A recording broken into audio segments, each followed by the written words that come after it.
يعد طائر الحسون من أجمل الطيور في المغرب وأروعها، إذ يمتاز بألوانه المدهشة المتناسقة وتغاريده الآسرة الأخاذة.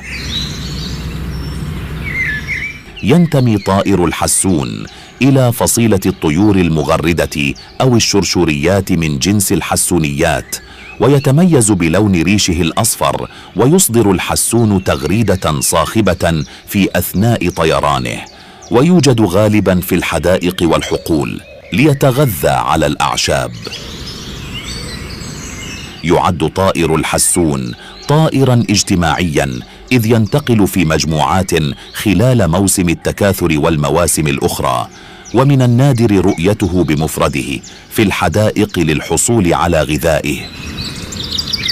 يتميز هذا الطائر بقدرته على إمساك سيقان النباتات واستخراج بذورها ليتغذى عليها باستخدام منقاره الرفيع والمدبب على نحو استثنائي ومختلف عن باقي أنواع الطيور.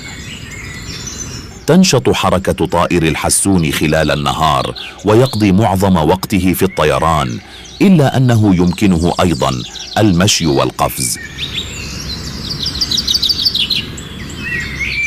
يشمل النظام الغذائي لطائر الحسون على بذور دوار الشمس وبذور نبات الشوك وغيرها من الأعشاب الأخرى، كما يتغذى على الفواكه والحشرات.